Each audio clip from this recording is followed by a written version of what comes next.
Ladies and gentlemen, this one's for the Nocturnal Kayfabers. My name is Ed Piskor. And I'm Tom Sholey. It's been a long time, Tom. When was the last time you were in the house, dude? I finished Fantastic Four, and I haven't seen you guys since then. So it's like I was still waiting for Fantastic Four to come out, and then I finished the Jack Kirby book. I don't think I've seen you guys since then. So it's maybe like 8th February or something, January. Yeah, geez, right? Yeah, it goes pretty far back because we were doing like those Alan Moore things, and then that was it. Yeah. Then the COVID thing happened, man. Yeah.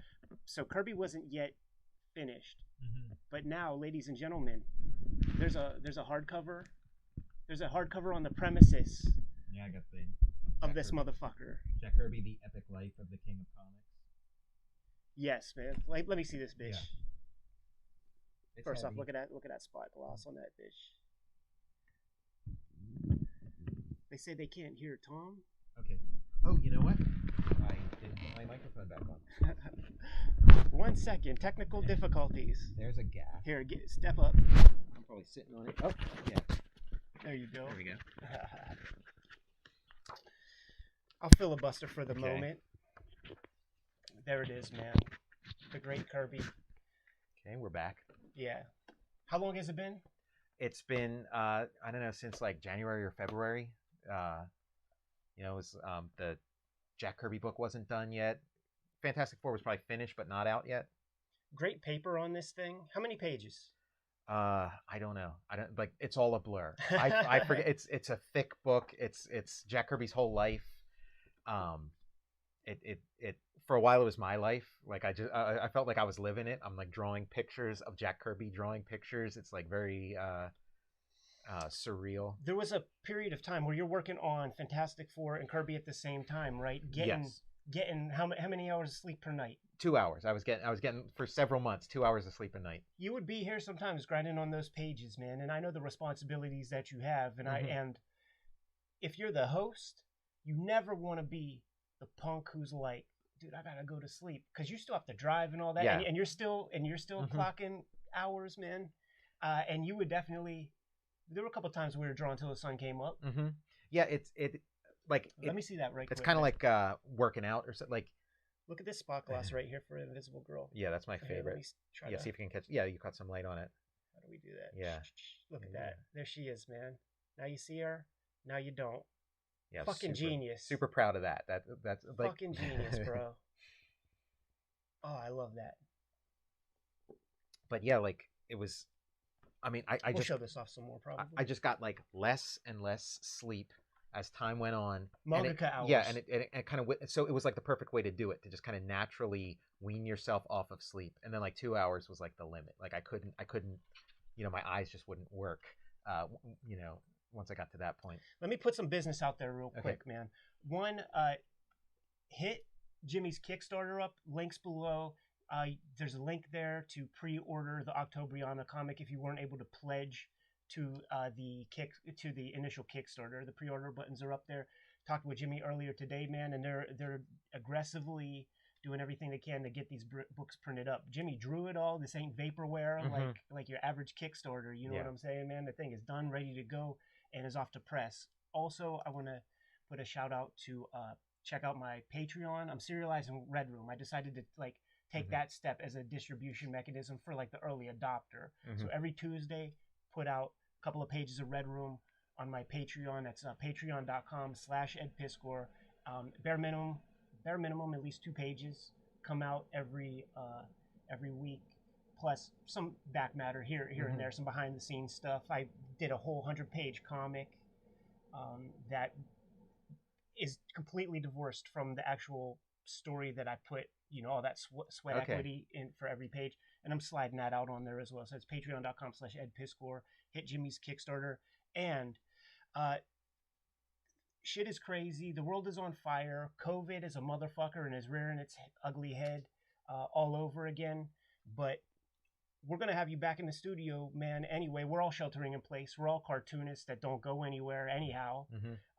So you're gonna come over. You're gonna shoot the shit with us. You're gonna be in videos. You're gonna do all that, man. So it's fair to say that there should probably be some more Tom thumbnail art sent to us. Yeah. And I want to give a shout out to Jeffrey K, who sent this the thumbnail to this video.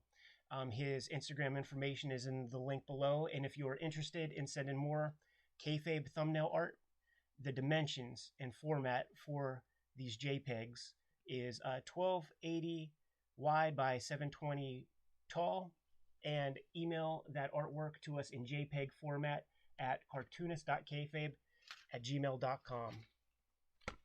Now that business is out of the way, I like when I show up in the art in the thumbnails. It's a must, man. Yeah. It's a must. Like we didn't do too great a job of downloading everything and having like a Tom file or anything. So like it's all over the place. There's still a couple Tom ones to go. But the more you draw me in, the better a chance I'll show up. Yeah, it's some Alan Moore, some sigil magic. Yeah, totally, man. What I love is that. What's the name of the publisher that put this thing out? It's 10 Speed Press. But look at that. When you're working on a piece of journalism, you could still draw all the cool shit for like from the big two that you want. It just can't be on the cover, probably. Yeah, there's all kinds of little ins and outs. Yeah. Yeah.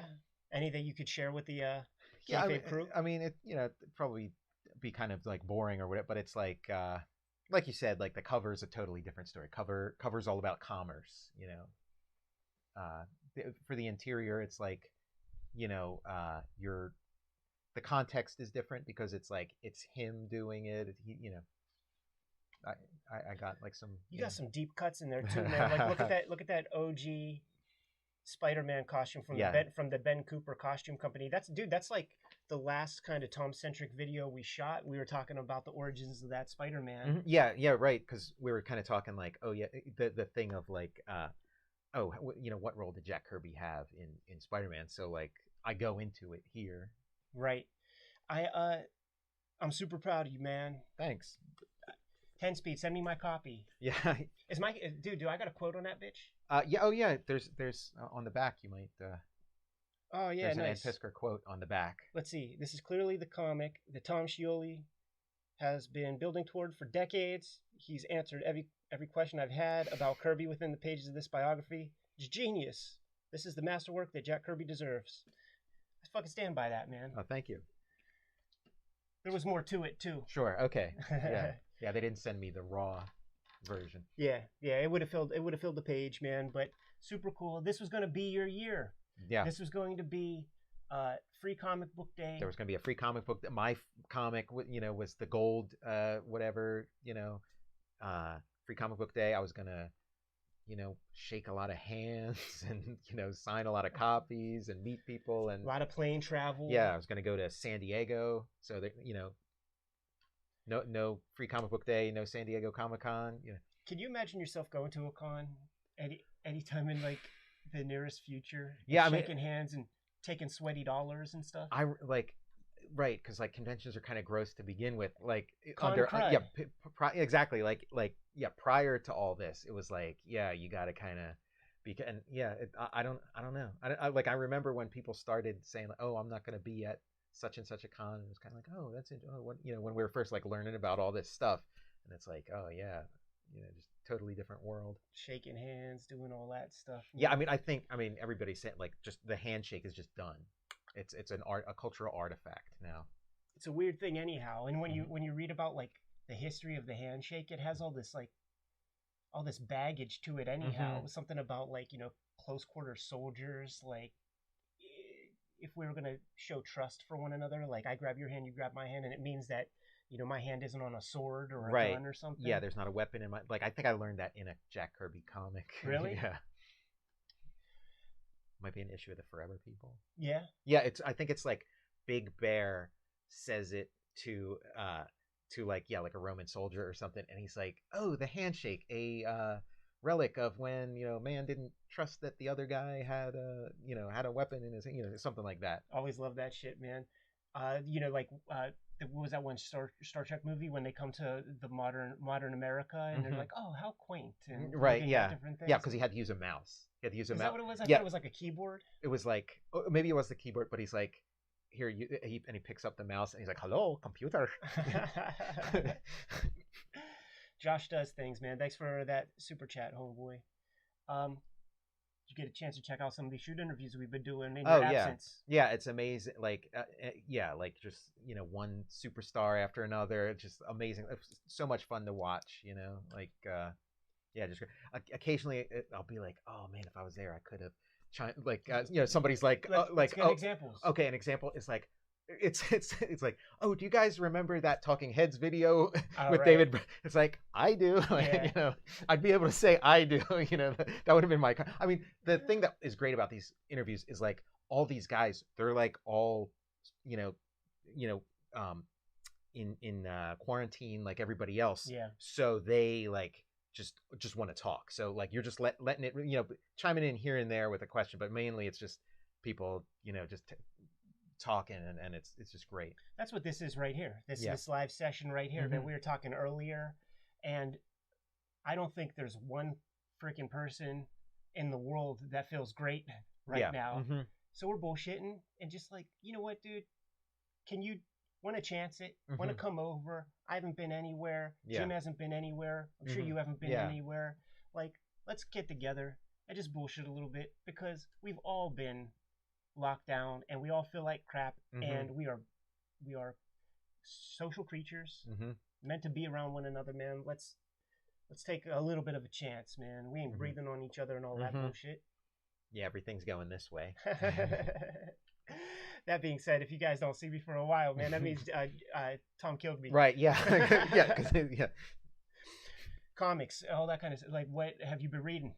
Been just reading a lot of like your interview with Robert Kirkman. Like I went back and like reread all the Invincible stuff, like up to like I have like this big fat volume that's like all the way up to issue 47. So it was pretty fun. It was like I was surprised how nostalgic that stuff was because it's like it doesn't seem like that long ago, but it's like early 2000s. It's like a whole other world. Like he has a beeper. Like it's just, so I've been reading that. I've been reading a lot of old stuff like Golden Age, Superman, Captain Marvel, like the Shazam Captain Marvel stuff. Just really like getting into that whole like Golden Age energy and like Siegel and Schuster and like what's it called, like Dr. Occult and stuff like that. Is that from fanzines, Dr. Occult? Dr. Occult was it was DC, and then like I think just prior to that there was like a different it was like Dr. Supernatural, Master of the Occult in like this one comic, and then they went to DC and it was Dr. Occult, Master of the Supernatural, something like that, Okay. And it's just really, it's like that Joe Shuster artwork, like I'm kind of falling in love with it, like how like ephemeral it is. Like it's almost like in a movie when like they film it and there's like a bunch of like smoke in the room or whatever, like he'll like leave stuff out, and so like everything seems like it's just kind of like coming in and out of focus. Like it's just like it's just real beautiful. Like do you know who the artist is? Yeah, it was Joe Shuster. Right. Yeah, it was Joe Shuster. It was Siegel and Schuster. Maybe some of those issues were done by a different artist, but there's some Schuster stuff in there, and you see like the bridge from like Flash Gordon to Superman. Like in a couple of the issues, he's got kind of like a Superman. It's like Superman like without a shirt on, which is kind of like that, which is kind of like a Flash Gordon thing. He's got like the cape and but yeah. Shouts to Ryan at the Comic Lounge, man, for super chat. He's stoked for the Kirby book to come out, and we should give some of the audience some idea about when this thing is coming out, going to see the light of day. Yeah, I think it's in like 2 weeks, so like July 14th or 15th. Like it's upon us. Super exciting, man. What is it like when you receive that box of comps? Yeah, like they told me it was on the way.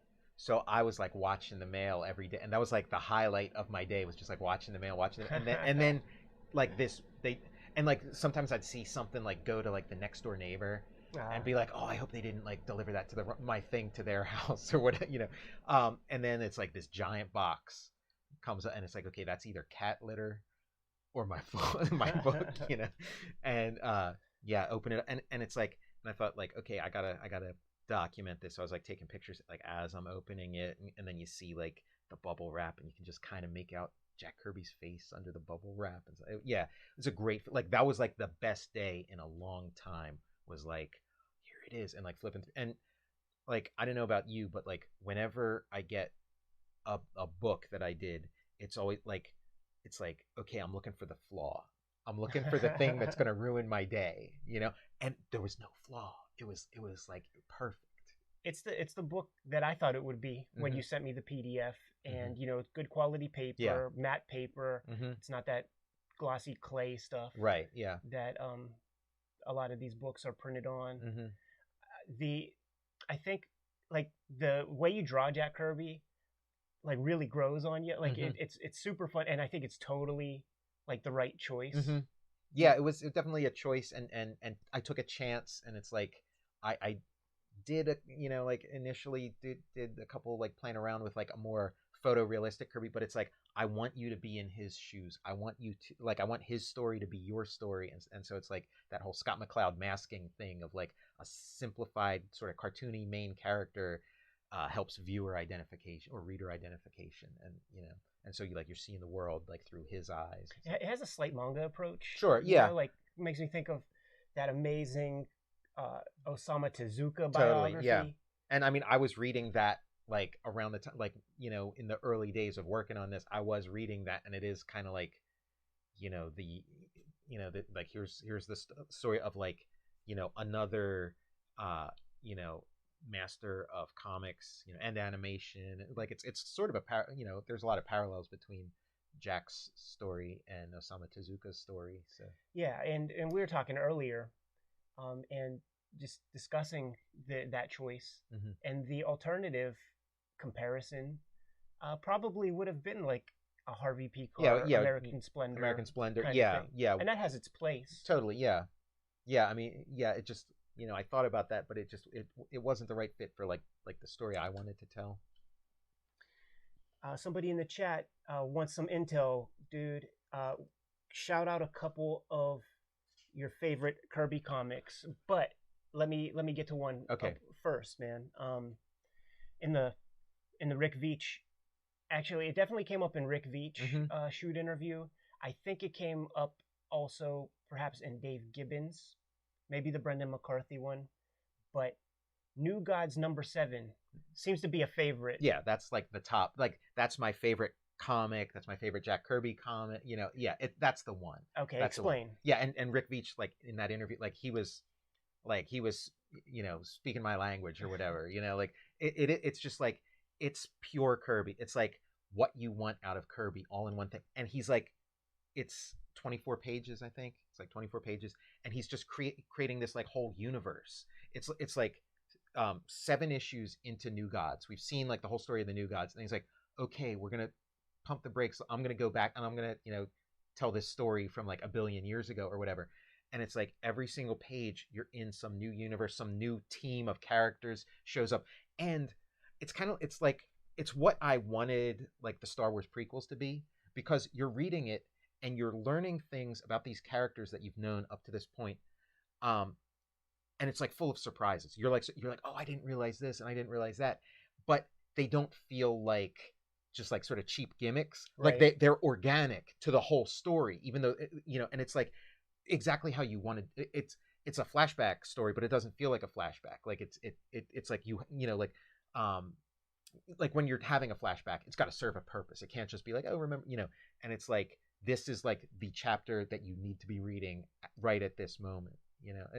But it's just like, and it's like, it's its own thing. It's like all self-contained. This great story has like a real like gut punch ending, just like, you know, really beautiful.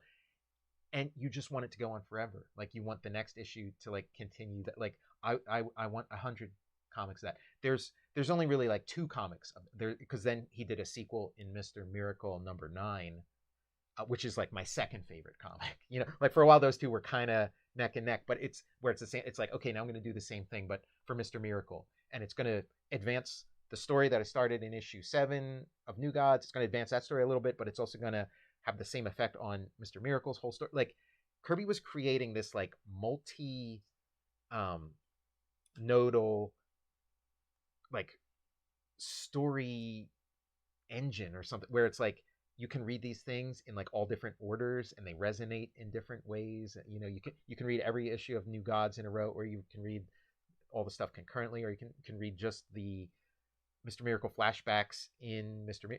Miracle with the new, like it's just this beautiful thing that, like, how else can you tell that kind of story unless you've been like doing this for decades? Right. When he's making his comics, like say a new issue of New Gods, issue 7 for instance or example, do you get some sense that he rereads the earlier parts of the run before he starts to put that together? Like, does it always consistently build on top of the earlier mythologies that he lays down, or is he always coming from a new place? Because that's always been the vibe, like, I get from reading the Marvel stuff, where it's just like, forget about what happened yesterday. Like, I don't even remember what Thor's costume completely looks like. Yeah, it's like easier for him to create something new than to go back and look at you know what happened before. And like, you know, in a Kirby comic, the characters are constantly walking from room to room so that he doesn't have to like draw the same room again. But like, out of all of them, like New Gods, like he would talk about like, I've got the whole ball of wax and you have to bear with me as I unspool it. Like, I think there was like a form of it in his head. And Mark Evanier and Steve Sherman would talk about how they'd have a conversation with Jack and he'd say, here's what New Gods number 3 is going to be. It's going to be this, this, this, this, this. And then he finishes New Gods number 3 and it's a totally different story. So it's like him just telling them the story. It's like, okay, I told that part of the story. Now it's time to tell the next part of the story. But New Gods was the one that felt, out of all of them, that one felt the most like he had a larger plan for, and that things that built in a way. And then Mr. Miracle and Forever People felt a little more improvisatory, like, you know, but that's just, you know, how it read to me. We lost Joe Sinnott this past week. And when I think of Sinnott on top of Kirby, I'm thinking of sharp slickness.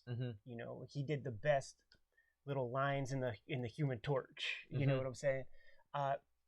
Thoughts on Sinnott, and does he show up? I mean, he has to show up in the book, at least for a minute, right? Yeah, he does show up in the book, but Jack and Joe Sinnott, it's not like they never worked in a room together. Right. They never crossed paths in, you know, Joe Sinnott was in upstate New York, you know, working on this stuff.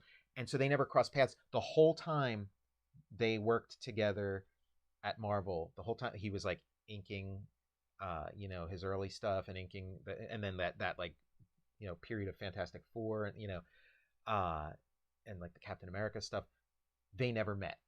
They didn't meet until, you know, years late after their collaboration was done. They finally met for the first time. So like that's in there, that, you know, they're meeting. And then I had like a drawing, like where they meet.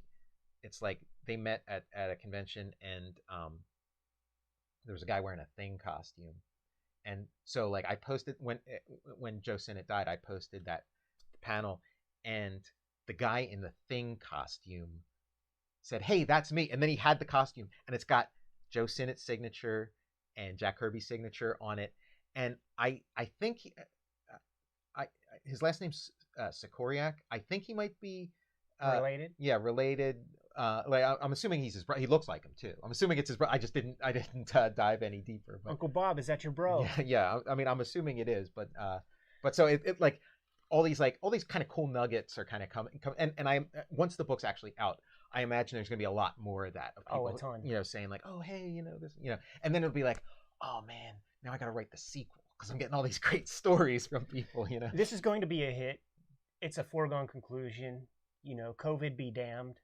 And say 10 Speed hits you up, that's your publisher. They hit you up and they're like, what is the sequel? Like, you know, they come to you, man, with a Stan Lee bio book. Yeah. Are you going to, you into that or not? I mean, it would be, like, to me, just I think I could do a really cool Stan Lee book, but you know, it's interesting. Like, I definitely have to think about it. I just, you know, I don't know. Like, I don't know that that's, I mean, never say never, but yeah. But you know, it's like that. I don't know. They give you your druthers, man. They give you your option. Like, got any guys in mind, or would you go to a completely different place? Yeah, I mean, History of decoupage. Yeah, yeah.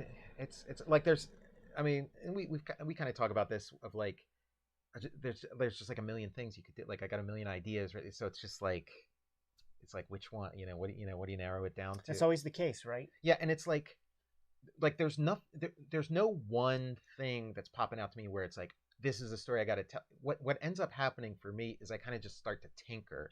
Like I'll tinker with like a couple different things, and then like one of them really starts to kind of get Makes sense. Let the shit happen naturally. Yeah, exactly. Yeah, I think that's the way it's. Sometimes I get a little impatient that way too. Like I want to just have my next thing ready to go and just start, but it's like it just seems like this is just how it works. What's that insanity that you're putting up on your Instagram? Well, again, like right now, I haven't like committed to a project yet, so I'm just having fun right now. Yeah. And it's like, and I'm just working on whatever. When I get up, what do I feel like working on that day? And again, it's like a lot of stuff is on hold, and like it's the weird world's in a very weird place. So it's like, so I'm just like working on what I want to work on. So sometimes, like I have my little universe of characters that I just kind of like, okay, today I'll do young Zeus, or today I'll do Cosmic Man or whatever. And it's kind of like characters. Some of them are new characters, and then some of them are like characters I came up with when I was a little kid, and like kind of using like all my skills now to like tell this.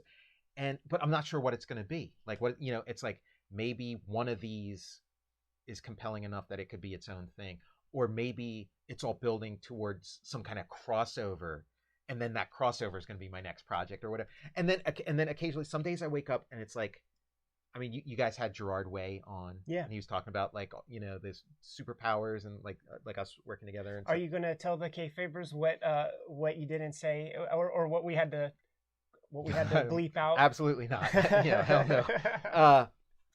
But like, I have sketchbooks filled with ideas for superpowers, and I wrote like 3 years worth of stuff for superpowers. Like I have so much superpower stuff right, because it was like I was putting Transformers versus G.I. Joe level energy into a comic that was 3 pages a month. Yeah. So I have all this amazing stuff, things where it was going to go to, and I'm so proud of it. It's so awesome. It's so great. And I'm like, now that I don't have any kind of pressing business, it's like, I want to get some of this out in the world. Like, it's just been sitting in my sketchbook for years. Let me get some of this out there. And so some of it, I'm kind of thinking like, oh, well, maybe I could kind of change this around, that around, and use like some of my like creator-owned character, maybe, use Satan Soldier or something or whatever.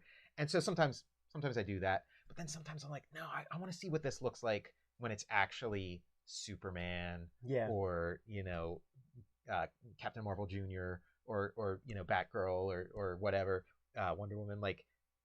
And so occasionally I'll do that, and it's like, I don't know what any of this is going to be, so I'm just putting it out there because I just I got to do my thing. I gotta like just put stuff out there. Just doodling around in the sketchbook and drawing. We'll say Superman. I honestly don't think I've ever drawn Superman in my life. Okay. I might have, like maybe there's something out there. The character, like these characters, the color is totally a part of the deal. Like whenever I drew that initial like X-Men family tree pinup, I've drawn those characters a bunch in black and white, but scanning that in, taking a couple days, and coloring it, like after coloring each one, it's like that now that is Wolverine. Yeah. It really wasn't Wolverine in black and white. So when you add that color, like that fleshes everything out, man. And that's like, here's like a little tip or whatever. Like, I get this like nostalgic charge out of working with these like kind of characters that I'm into. Like even the GoBots. The GoBots, I have like a connection to the GoBots. Sure. Somebody had to. Right, exactly. Yeah, I was the guy. And like when you're working on your own stuff, sometimes it's just different. Like it's like I don't know, it's a different energy. But I've sort of realized sort of like a hack is if you just take those color schemes and create an utter so just like a person just wearing regular clothes, but maybe they got like a blue shirt with like a yellow belt or what and a red what, like you kind of get some of that Superman energy. You know what I mean? It's I mean, Superman versus Spider-Man. They're standing there and they're wearing the same gear, like the same color gear. Yeah. And you could point those things out, like this. It's color theory. It's complementary colors. You could extend that to, if you need colors in a pinch. Basketball teams, football teams. I think about like when we did that Rob Liefeld shoot interview, and we were, Jimmy and I started at the end. We're getting in fanboy mode and like, tell us about Chap Yap. And, yeah, right. And then we find out that our superstar wonderkind Chap Yap was a basketball fan, and he created this character called Dutch for Team Youngblood. And Dutch, the colors are like a teal blue, purple, and there's like a green in there. It's totally the Charlotte Hornets colors, and you just don't think about that until maybe you do, but it makes sense, and then you think about those colors or other teams associated, and it's like people get paid big money to design that shit, man. They're going to put a lot of thought into it, and that's a very easy way to crib some color. That's what I like about the like Michael Keaton Batman color scheme, because it's like the Steelers or the Pirates or whatever. Like, and you look at like Thor has Superman's color scheme. Like it's like they kind of bounce this stuff that way too. Yeah, back in those days, it was that function of like, let's try, and this is actually what I like a lot about the Kirby Fourth World. Let's try to get as much of like the 100% color plates on the page, because it's already an uphill battle. We're not dealing with pristine bleached paper. It's a little gray.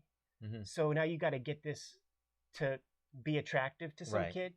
And the cool things about like the Kirby stuff is they would use like 100% magenta, 100% yellow, and make a color, or 100% cyan, 100% yellow, and use that as a color. Like the Superman, Spider-Man colors, it's the hottest red you could get. It's the hottest blue, and sometimes there's a 50% value of like cyan in the blue to get like that blue, but they will just use those 100% colors in those 70s Fourth Worlds, and it's an attractive look. The earlier Marvel books did not look like that.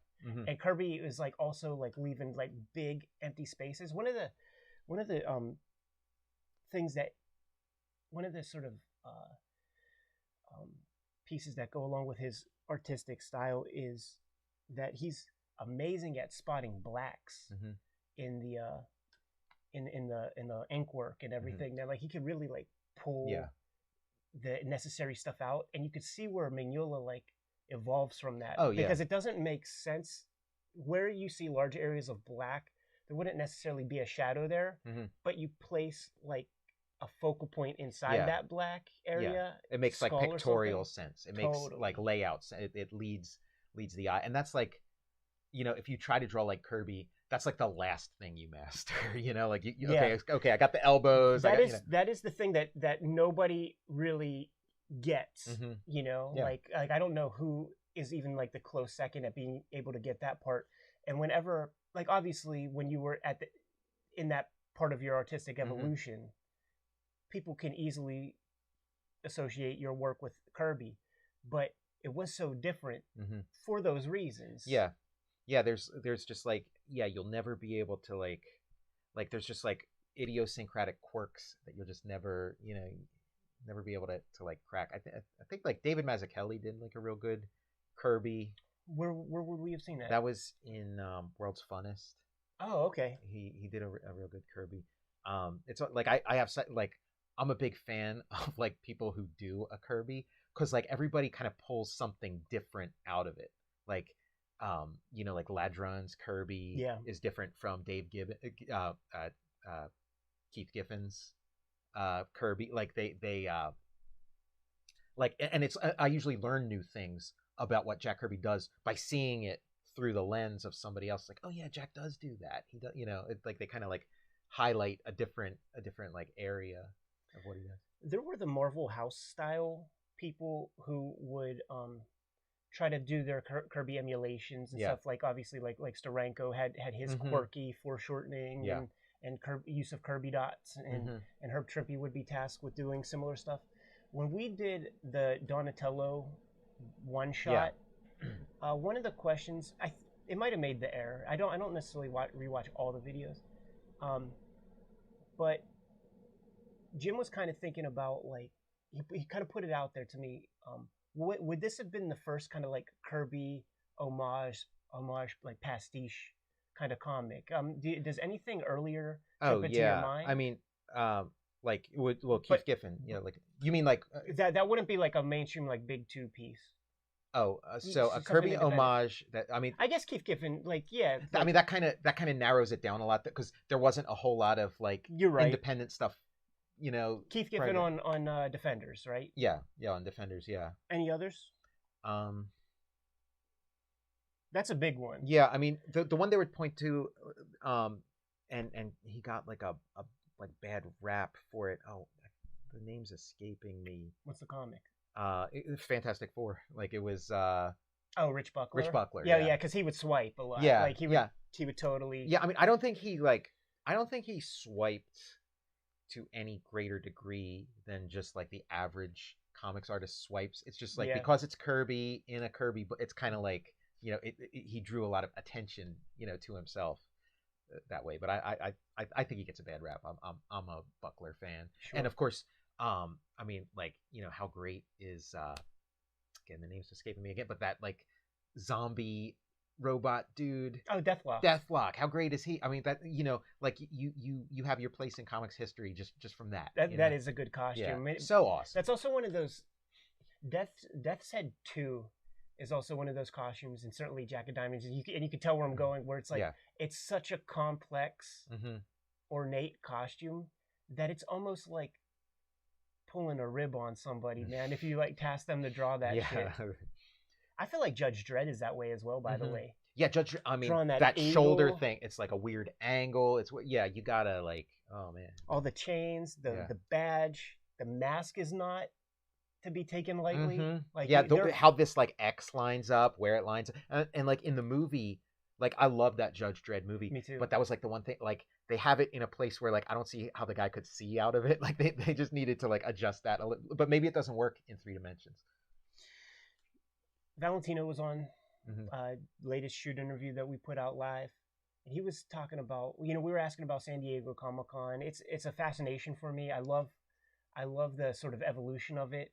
Sheldorf and those guys, and just like the sort of smoky underground nature of the festival, and it grows and grows, becomes exponential, and to this day, like still nobody can give me a clear like day and date for like which San Diego Comic-Con was like the one. It seems like it seemed to have crept up on everybody. Like, eventually they looked around and were just like, holy crap. Like, what is this? What the heck is this?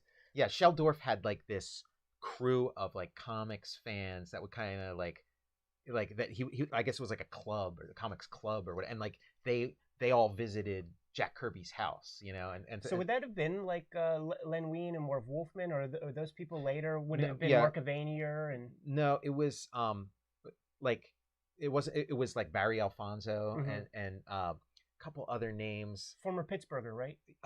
Current Pittsburgher, I think. Oh, okay. But it was like I don't because like Wein and Wolfman, I think they were pros when they went to Kirby's house. Like it was very early but like that was a separate thing. And Evanier and Sherman came to Kirby by way of Marvel Mania. Like they were working for Marvel Mania, like the posters and stuff. And, and then Jack hired them to work for him when the DC thing was going to start. But Valentino brought up that Kirby's the first San Diego Comic-Con guest, and he kind of like laid out his vision of what the con should be, including movies and sci-fi and all that. We lost an incredibly important person. First off, we lost so many important people that it's frankly heartbreaking and impossible to keep up. But during the tenure of the Cartoonist.kayfabe channel, like in close proximity, one of the people I would have loved to have gotten a shoot interview with was a man named Bill Shelley. who was very entrenched in old school comics fandom. Yeah. Oh yeah. Was an editor for Alter Ego, which was probably the most popular fanzine of the 60s. Yeah, legendary fanzine. We got to do some show and tells to kind of show off some of the books that he has written over time in his own self-published capacity. Hamster Press is what it was called. There would be like an encyclopedia of important people from comics fandom, and we're talking like some of the early cosplay people. We're talking about Bob Overstreet, the guy who was entrusted with coming up with a standardized price guide for people. I bring his name up because in his one book, I think it's called The Golden Age of Fandom, it's kind of a history on the evolution, the prehistory of comics fandom and how everything grew. And in the early days, there was literally a name designation for the kind of fan you were if you liked science fiction books and comics, because that was like those, like, you just wouldn't breach that. Yeah, because like sci-fi was the first fandom. So they're the elitists. Yeah, they're the elite, and then like they look down on comics, and and then people start jumping, from one as the pulps kind of go away and comics, grow. But some early sci-fi fandom guys are like Mort Weisinger, Julie Schwartz, and they start their own little their little sci-fi fanzines. They'd have like original stories in there, and then they started like managing sci-fi writer talent, and then before you know it, they're it's where they would get their editorial chops, and where they would get the resume to be able to proffer to the people at DC Comics, Jack Leibowitz or whoever was behind the big desk, to get their jobs. But the Bill Shelley name for the person who likes science fiction and comics, they were called a double fan. Okay. That was the name. So so Kirby's idea of San Diego Comic-Con was like, let's do away with the name, with the designations. We're all fucking nerds here. Like, let's have science fiction, let's have movies, let's have radio drama and the people who collect that kind of ephemera. I mean, Kirby had anytime you'd ask him about the future or of anything, he'd always have these grand visions. They were always, and they were big, and they would have seemed impossible at the time, and then they come to pass. He'd talk about like, comic book, you could make movies of this stuff, and it would be, and you'd have all the Avengers in it, at the same time with, crossing out, like he just had these like expansive, visions of things. A couple more people who were a part of who were like the readers of these edited Weisinger, Schwartz fanzines and stuff would be people like a young Harlan Ellison and Ray Bradbury would be fans of this shit. So it's like, it's so crucial, and it would have been so hard to have even to call this material and to turn it into a publication. Hectograph, you got to Google that shit. You know what I'm saying? And you could only reliably get like 50 copies of your little fanzine with that weird gelatin technology. Yeah. So it's like the people, you had to be diehard and also almost like prove your mettle to some extent to even be able to get to have a copy if you didn't want to be lost in the sauce. Yeah, I think one of like your interviews, I forget who it was with, but somebody was talking about like these like kind of like sort of like secret books that you just kind of write, and then they just kind of like circulate, like sort of like sub rosa or whatever, and then just the idea that like that's kind of what comics are becoming or whatever, just like the in a lot of ways, man, like the Kickstarter model kind of proves that, where it's like you got people sort of pledging heavy, big dollar amounts, and you see a successful Kickstarter will have a couple of thousand people, and sometimes that's the bulk of it. Maybe they overprint a very tiny percentage, but those are Gutenberg numbers, I feel like, right? Right, yeah. And I mean, you think about like the collectability of like, there's things that are like comics for the past like 10, 20 years have been printed in such low numbers that it's like that, I mean, it, like as far as like collectability goes, it's like something that there's that few of just to begin with. Yeah. Is like insane, like that.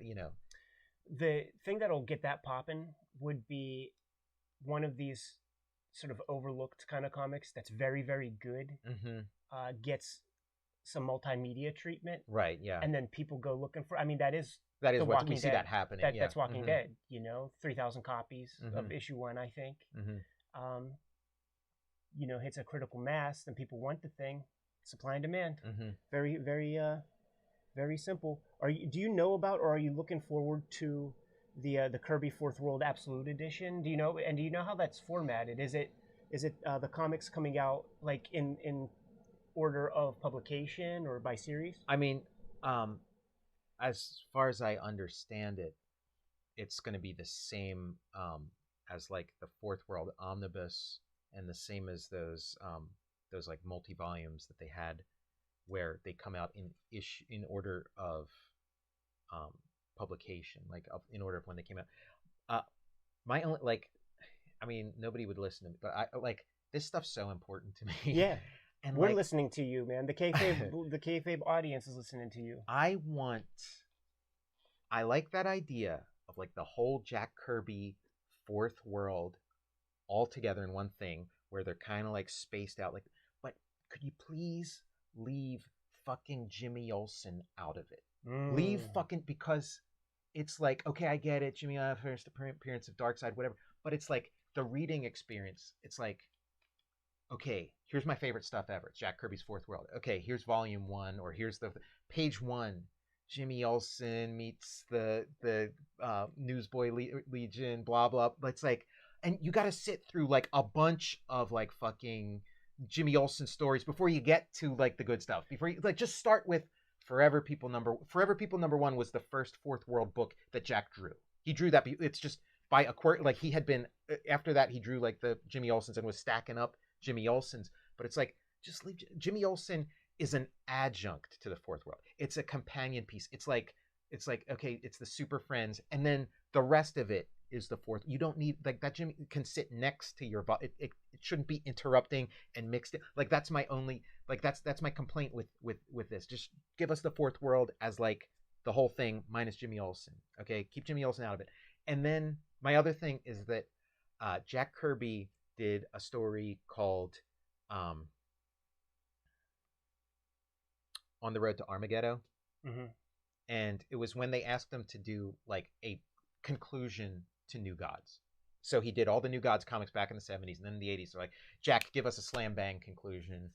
And so he does On the Road to Armageddon.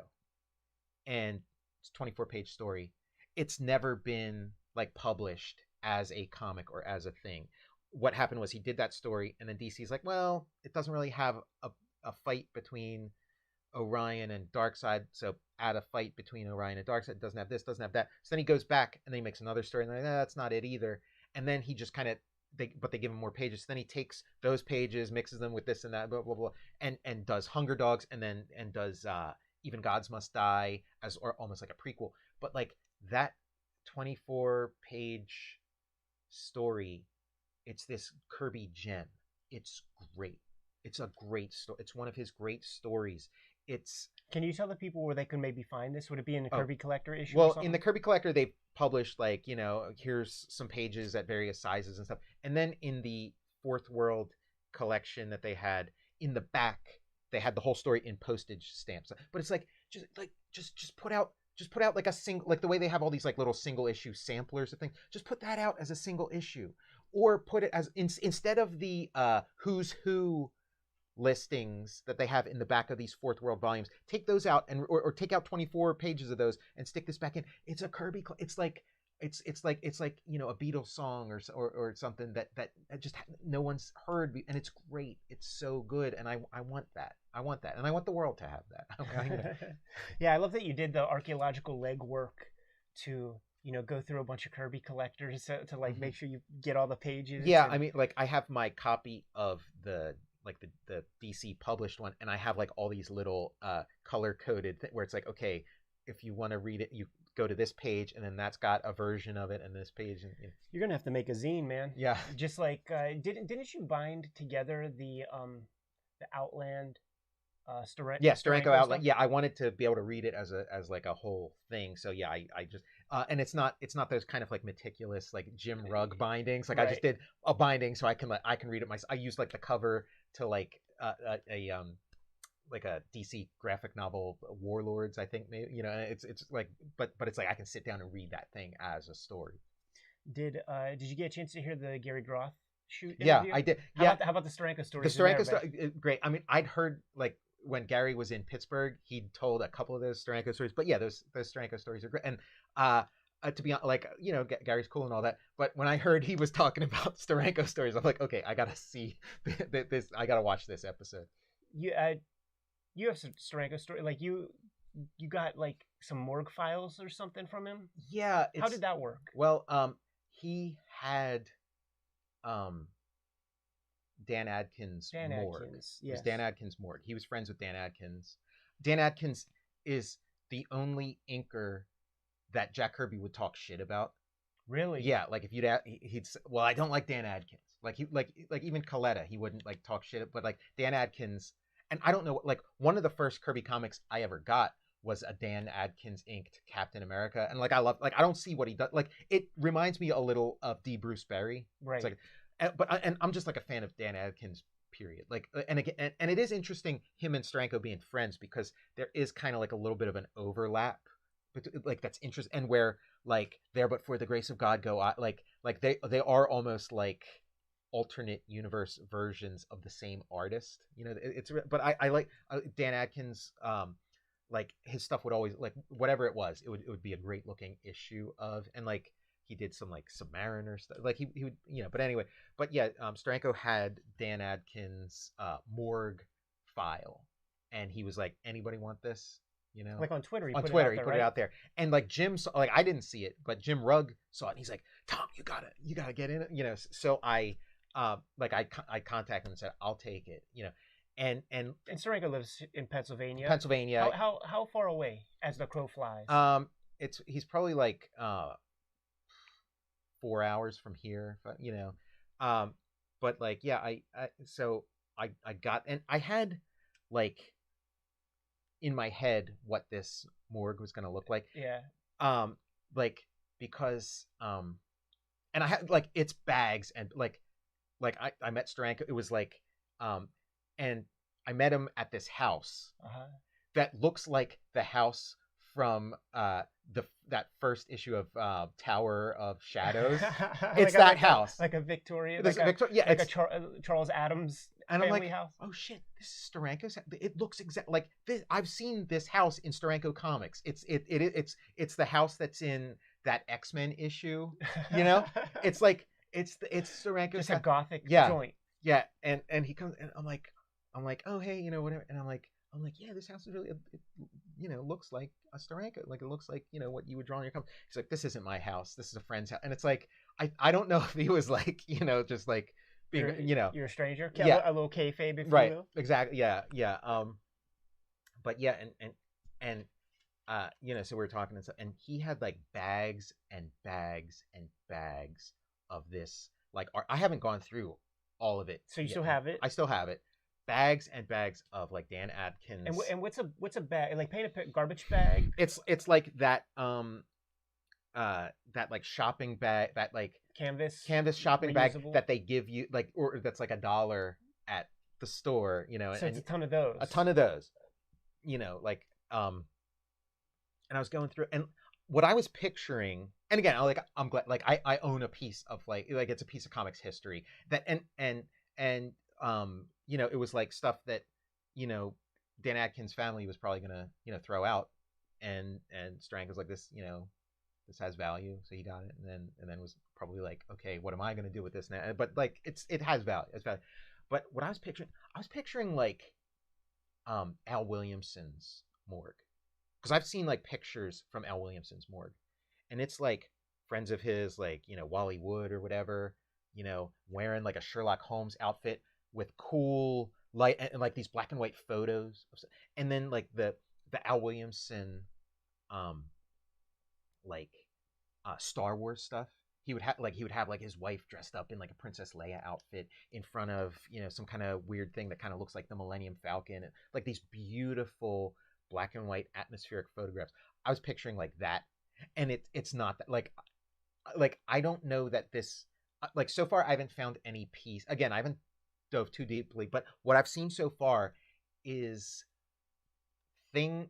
photos of cosplayers that Dan Adkins pulled off the internet and printed up for when he'd have to do like a commission of like Power Girl or something. So it's more modern day. Yeah, like, exactly. Like Bubble Jet. Yeah, it's not from back in the day. I was picturing like back in the day, like cool, the stuff that he used to make, you know, Submariner issue whatever, you know. So that was, you know, that was and like I haven't dug too, but I feel like there is like a kayfabe video in this of like going through and being like, okay, so. Here's this, here's that. And some of the things I found were kind of like, there would be like 2000 AD images or whatever that he, again, all this, everything I've seen, British comics. The British one, yeah. All this stuff's grabbed off the internet, but it is kind of like, oh, I wonder what he used this for. It's all grabbed off the internet. Everything I've seen so far is grabbed off the internet. I haven't seen anything once that's like a little photograph. That's wild. In my mind, I was picturing just cutouts from magazines. Yeah, when I hear Morgue, I think, I think it is just like a lot of artists, you know, from, you know, the previous eras. The way they kind of have a retirement fund is doing these like recreations or doing commissions or whatever. And it's like he, you know, this was his morgue for making like recreations and commissions and stuff. Something tells me Steranko kept the good shit. I mean, of course, that's how my mind works. But I don't. I think it's just, you know, it was. And I bet there's like a cool piece of furniture, like a cool filing cabinet or something that didn't come your way either. Yeah. You know? Well, I mean, I wasn't buying Dan Adkins' estate. I was getting his, you know, his morgue. It was, you know, it's, you know, plenty of stuff there. You know. Bring that shit over. Okay, I'll have to bring it by. You're gonna be in more videos lately, right? Sure, yeah. So bring that shit over, man. We'll do a show and tell with Dan Adkins' fucking morgue files. In our Rick Veitch conversation, first off, that was such an amazing opportunity to talk to the dude. Yeah, I've been a fan of his I'm a huge forever. fan. Like, yeah, on the spinner rack, there's his bibliography is up there, man. And you know what? It's top shelf. And like, I mean, for me, like the 1963 stuff. Like, that's when I first started making comics. I'm like, oh, cool, you can like draw like Kirby and not get in trouble, you know? Yeah. One of the stories that we had him tell was something that I didn't know about, how he was like an assistant for Al Williamson on the Empire Strikes Back. When I watched it, I went back to my like copies of the Empire Strikes Back, and it's like, oh yeah, they're the AT-ATs. Yeah, that's, you know, that's a Rick Veitch AT-AT. That's not an Al Williamson AT-AT. Now, are you talking like what collections do you have? What was it, the Marvel, or because I think it was on the Daily Strip? Well, no, like Al Williams, it was for Marvel.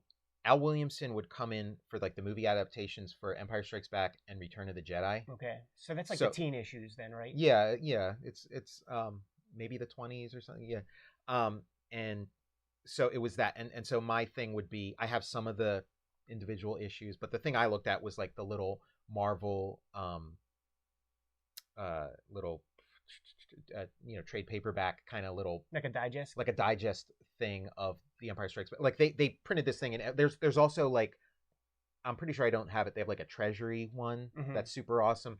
But I went to my little, you know, and those things. I mean, that's a fun comic to read, that. But like knowing that Rick Veitch, and you see the difference. You know, there's just like Al Williamson has his way of doing stuff, and you know. And the thing that I like a lot about that tandem between those guys is that I always get, the Flegels were Al Williamson, Roy Krenkel, Frank Frazetta, Angelo Torres, and like a couple other dudes. And then the Dutchman, the Flying Dutchman, it's Bissett, Totalbin, Veitch, Tom Yates, and, you know, Tim Truman was like the rookie of the crew. Yeah. So it's the meeting of the Flegels and the Dutchman. Like, you got to have those issues, man. You know, that's incredible. That Tim Truman interview, like the that Dungeons and Dragons character. Oh Yeah, yeah, the War what a Duke. like yeah that I mean that guy is like You had burned. that toy? I didn't have the. I would have loved to have had that toy. We weren't allowed. Dungeons and Dragons was not allowed in the Shioli house when I was Yeah. a kid. But yeah, like such a like that design's like burned into my head. I wanted that toy, and then the drawings like amazing. It's I had to ask him about it hmm to just see if he even knew its kind of pop culture relevance. yeah, Because there's not one convention that I've been to where I haven't seen some artist doing some War Duke Mhm. commission for somebody, yeah, airbrushed shirts and shit. You could probably I'm sure there's a hashtag on Instagram. You could find probably the coolest freaking War Duke bootlegs and drawings yeah. and all sorts of stuff. Yeah, such a great design. It's like just and the colors too. It is kind of like those sort of superhero primary colors. It's yeah. I had those toys growing up. Like my folks, they just got when they heard they were about to have a baby or something, they got all the hand me downs of Mhm. everybody in the neighborhood or something like that, man. Because I just like don't ever remember buying any of those things, and I actually didn't know what those toys were Okay. from. Yeah. From Yeah, many, because they're a many weird years. size. and they're all different. So Mhm. like, there's the if you're familiar with the line, there's the War Duke, Yeah. and he's GI Joe size or whatever, Mhm. and then there's this like orange troll that Mhm. has, you remember the little plastic green army men with the little stand that Yeah. they're on, the little thing. So there was like an orange troll Mm-hmm. that has, I think it has like a grassy little stand because it's probably like kind of awkward or whatever. That was designed by Rick Veitch. Okay. Yeah. You know what I mean? So Yeah. it's like I was born into Kubert school Right, yeah. like merchandise, man. And that was definitely one of those things where it had to float him the question to just see if he even knew, because there have been many instances, and he admitted, like, I've been running around this earth, man, for 15 years without knowing that people were, getting it airbrushed on the side of their creepy vans and shit. Yeah. So what else, man? Have you been up to? Keeping busy and all that? Yeah, I mean, just like like the things you see on Instagram is like the main, like just like these little comics thing. I mean, there's I've just been watching like everybody else, watching a bunch of movies, and I speaking of like Dungeons and Dragons, like I got those like Dungeons and Dragons board games where it's kind of like Hero Quest or whatever. You like lay out a map and move, and like I've been playing like solitaire games of those where it's like I'll play like a couple different characters at the same time, make them go through the adventures and stuff. Tom, that's why you need to come over more often, right. Man. When you start making up new board games that Milton Bradley didn't envision for you. I saw the movie Near Dark for the first time ever. Are you familiar? No. Bill Paxton is in there. Is it? I always get his name. Lance. He played Bishop in Alien. Lance Hendrickson. Yeah. Leif Hendrickson. Leif Erikson. Leif Erikson. Who discovered America? No, the actor guy. It'll pop up in the chat in a second. Yeah. I saw there was Mark Miller was telling us about some program that Robert Rodriguez sends him because it's unavailable in the UK or Ireland or wherever the fuck Miller's chilling at. And it was a conversation between Rodriguez and Tarantino, and they were talking about something about directors they like. When Kathleen Bigelow's name came up, in unison, they were both like, and shaking their head, looking at each other like, Near Dark.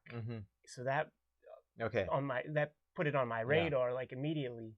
And when we were doing some of the mailbag stuff, I think it's probably a crew called the Sisters in Christ. And there are some cool bootleg shirts in your box over there for you from these good people. There was this shirt, and it was Paxton from the flick after they're vampires after his face gets burned up from the sun or whatever. And I've seen that image a bunch, and the Kayfabers told me that that's where the flick that's the flick that it came from. I recommend it. Okay. It's so much happens. It's that tight 90 minutes, exactly what you want, exactly what you have time for, man. I abhor 2-hour movies if it isn't, something dope. You could easily see where Rodriguez and Tarantino were like, we need more of the bar scene. Yeah. Because that's the deal. Like, you know, you're following these. A guy gets changed into a vampire early on, and you got to sort of you go through the narrative with him trying to come to grips with that. Eventually, you're gonna have to kill somebody. You're with this crew of like very cool, like coolly designed vampires. Like they each have their own kind of like archetypes and stuff. And just through little dialogue things, you discover things about them. Like the leader is, you know, he says something like, the main guy's like, "How old are you?" And he's like, "Oh, I fought for the South." And he's like, "What?" And he just looks at him. He's like, "We lost." And so it's like, okay, we know how old that guy is. Super cool shit. But there's the bar scene, you know, like where they're inside a bar and people playing pool and getting in fights with, you know, the guy sitting next to you. You spill his drink. Yeah. Just all the shit that comes along with that. It's the coolest scene in the thing. And then, of course, it's like, we got to expand on that. Right. Yeah. Not saying that the other stuff was any slouch work, because there's some cool shootouts. Also, just the amount. There are scenes that are maybe 4 words long and like 5 seconds, like 5-second scenes of just like this, like dissolve into a quick moment. Something is said, dissolve into like the next. Yeah. The ending's a little whack. Ending's a little weak, man. Yeah. A little Deus Ex kind of thing, man. But yeah, I'll have to check that out. Not bad. I reckon. Yeah, I'm a huge Dusk Till Dawn fan. Like the just like where it's like you know, I don't fucking believe in vampires either, but those are fucking vampires. You know, that kind of stuff. So no D&D in the Shioli house, man. But were you able to choose your own flicks at the video store in the 80s, man? Yeah. Oh yeah. Like we'd go to the video, and yeah, like everybody would get to like pick a movie. You know. So there were these flicks that I discovered recently, man. This one called In Search of Darkness, which is a 4.5-hour overview on 1980s horror movies and like sort of VHS era. So I'm telling Jim about it, and he's like, "You know what? That's funny. Like I watched this one called The Last Action Heroes, In Search of the Last Action Heroes, something like that, and it's like 2.5 hours long. Has, you know, Cynthia Rothrock and Alex Winter is in it, and you know, like all these people who have some, Eric Roberts, you know, the people from Best of the Best, and then after we did the shoot, discovered that it's the same crew that like made these things. Yeah. Highly recommend it. And then it put me down that rabbit hole of checking out those VHS documentaries, Be Kind, Rewind. Right. Yeah. All of that stuff. Yeah, man. The VHS, like the video store was like I just like as a kid, you'd see the horror section, and these like images on the covers would just be terrifying, you know. And it's like, you know, I'm like 4 years old or whatever, and like, you know, like just seeing like, you know, somebody's head in a microwave or something. I through our shoot interviews, it was in the Bill Sienkiewicz interview and the Ho-Che Anderson shoot interview where they brought up the name Bob Peak. Oh yeah, Bob Peak. Yeah, and that's like a influence on Steranko. Steranko talks about him too.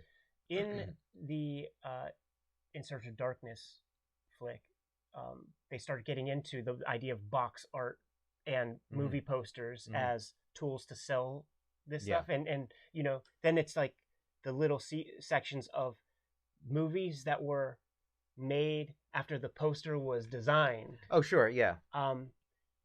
There's a guy named Matt Peak, who's Bob's son, and he's the dude who painted all of the Nightmare on Elm Street covers. That's cool. I like these multi-generational like artist families. Amazing. Like the comics version of that is like Kagan McLeod, Infinite Kung Fu. His dad was an illustrator. We hung out with him. Yeah, we were in Toronto checking out his studio and stuff, and he has those old books, man. The ones with like the Frank Miller reference for Electra Lives Again. Yeah, I was posting that Electra Lives Again, the swipes from that with the panels, and Dave Gibbons pointed out some reference, man, from some comic. Like there's an actor in one of these books that is in some famous comic. Yeah, it's escaping me, man. We gotta go to Twitter and find that shit out. But I asked him, I'm like, dude, can you post that? And the trail went cold. Yeah, man. sure. But those multi-generational things are it makes you jealous. Oh, totally. Yeah. You know, Yeah, like that if would be you, so cool. if you had a dad that could be like, I know. this is the you need the Winsor Newton Series Yeah. 7 brush. Mhm. You know, there's a Blockbuster still open. One lone Blockbuster. Awesome. Bend, Oregon. Okay. There was like a place in Pittsburgh. It was like Family Video or whatever, and it like just closed like maybe like 8 months ago. Or Was it the joint? Was it on 51? Yeah. Yeah. Yeah. It was, and like we drive past it all the time and be like, how's this thing still going? How's it? And then it was one day. It was just like, okay, it's like the last holdout. You know. It's that thing where, like, you know, some people, they still have that vestige equipment and did an upgrade. Yeah. Listening to the John Waters audio commentaries on some of his flicks, I think it was Cecil B. Demented. He was talking about, like, you know, he's on the microphone, he's doing an audio commentary for a DVD, and it shows a sequence where there are some, like, the last adult theaters in Baltimore, and he's like, yeah, these just closed, man, because, like, they have a it's like the comic shops or something where it's like you have a following that likes this delivery method, you know. Well, the way he described it is just like, there's, you know, they're just different economic stratum, and there are people that just don't have VCRs, you know, even in the early 2000s or whenever. You know what I'm saying? Like, they don't have that technology to you know, watch their porno at home. So, like, he was showing off, like, the very last of the adult theaters, man. And that's what that kind of stuff is like, man. Jimmy and I, on our last weekly shoot, we were talking about Incredibly Strange Video. Yeah. Oh yeah. Did you have a card to that store? No, I had Did you ever get Heads anything? Together was the one I would go to. Do you know Heads Together? Was that in Oakland? It was in Squirrel Hill. Oh yeah, no. But I know of Incredibly Strange Video. Was that joint on the corner? I forget. I mean, it's all, you know. It's all Is it the same kind of thing though? It was like you'd find all kinds of like odd stuff that you wouldn't find at like West Coast. Name a couple. The stuff that I got at Incredibly Strange that I named was like El Topo, Warlock Moon, in which there was no Warlock and no moons. Yeah, I mean, I guess like no night shots. The last thing I remember getting at Heads Together was Zardoz. Ah, yeah, man. The only thing anybody knows about it is that Sean Connery in the Borat bikini. It's a great movie. It's like it's a Tom Scioli movie. It's a Jack Kirby movie. It's like barbarians in the future worshiping this giant floating stone head that spits guns and bullets to give to the people, you know, like to give to his worshipers and stuff. You can communicate through images, and it's like the Eternals, or it's so awesome. Highly recommended. Does that? I mean, that has to come after Star Wars, right? And they're just buying every science fiction script, you know, in Hollywood. That's a good. I mean, I'm thinking, it's like 79 or something, but it might predate Star Wars. It might be like, you know, just a little bit, because like there were science fiction movies and they were weird, and they did like, I feel like if it were post Star Wars, it would maybe be more slick. But I don't know. Yeah, I don't know. Maybe it's before, maybe it's after. We're talking, man, and I think part of it is an exercise in exhausting ourselves to get a good night's sleep and all that. We'll wrap it up in a second. Okay. Anything you want to point the kayfabers to in terms of Kirby promotion? I mean, social media, all of that. Just, you know, buy the book. You know, you can, you know, pre-order it wherever. I have a link on my Twitter, a pre-order, and it's like, you know, pre-order through your comic book store, through your, you know, a local bookshop, through whatever your preferred method is. But yeah, Jack Kirby, King of Comics, and you know, go, you know, grab a copy of this too. This is like, I'm super proud. Like any other year, this would be like, you know, the like my, you know, dream project. I just happened to work on this the same year I was working on The Life of Jack Kirby, but this is like a dream come true too, you know? Yeah, it's amazing, right? Yeah, and the fact that like all the stars aligned, you talked everybody into accepting the whole thing. Yeah. The Fantastic Four book that primes the pump, Exactly. that It's associate you the with? perfect lead in if you're going to tell this. Like, okay, why are you telling the story of Jack Kirby's life? Oh, well, I just so happened to do like a distillation of the comic he's known for, Fantastic Four. So it's like it's the perfect segue, and they both complement each other really well. Fucking love that Fantastic Four as well, man. And I love like the straight approach with issue 1. Like get everybody acclimated to the climate, and then issue 2, it's like Wakanda, Voltron, Super Sentai people, and like all kinds of crazy shit. Yeah, the first one was like, okay, I'm doing it by the book, and then the second issue is like, okay, now it's my comic. I gave you the thing you asked, but now I'm giving you my thing. Love it, and the fact that you're working on tandem pages of like Fantastic Four and Kirby. Yeah, because like I'll be drawing like Galactus and Silver Surfer in the Fantastic Four comic, and then I'll be drawing Jack bringing Silver Surfer into the offices, and Stanley's like, okay, who's that guy on the surfboard? Amazing. We talked about the radio interview that Kirby had with Stan Lee on the Kirkman shoot. Sure, yeah. Does that make its way in the comic in any Yeah, way? that's in there. That whole scene's in there. You got it all, goddammit. Yeah, it's all in there. That's awesome. And we were right. It's Kirby is in the radio Kirby is in the studio, and Stan calls. It's like, Jack, we got a surprise for you. Oh, when I heard that Jack was in town, I had to call up. Pregnant pause. Hello, Stanley. It was like that's like hello, what I remember. Stanley. Stanley. Hello, it's like Laurel and Hardy. All right, man. So pre-order Jack Kirby, The Epic Life of the King of Comics. Yeah, it's gonna come out in about 2 weeks. But that thing is gonna fly off the freaking shelves, and I expect to see foreign editions. Oh sure. Super yeah. soon. Yeah. Sure. Yeah. I mean, I hand lettered everything, and then they're like, oh, you need to figure out a way that we can pop that hand lettering out and pop in because for foreign editions. Yeah, so, very easy. Erase it. Right. Yeah. Exactly. Yeah. There it is, man. Those people they're gonna have to do a little extra work. They're gonna have to erase those lines.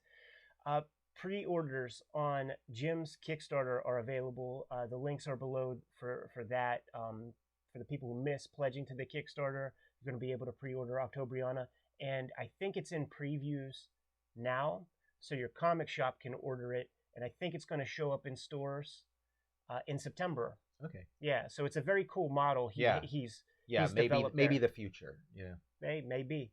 And my Patreon, patreon.com/edpiscor, serializing my outlaw splatterpunk gore fest horror comic Red Room. 2 pages a week at the very least. Every Tuesday, new strips come out. Getting past the halfway point of issue 1 is available. $3 gets you the archive. There have been people grabbing the archive, printing out their bootleg editions for themselves, man, to read on paper. All I ask, especially if you put together a dope cover for that, send me a copy. P.O. Box 3071, Munhall, PA 15120. We have an e-newsletter that just hit our newsletter peeps on subscribers on this past weekend. We put one of those out every 2 weeks, every other Friday. Shirts and other merchandise are in the links below.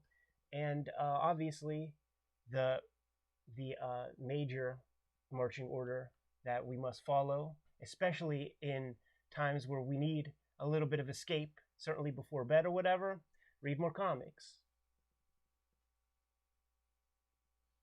That idea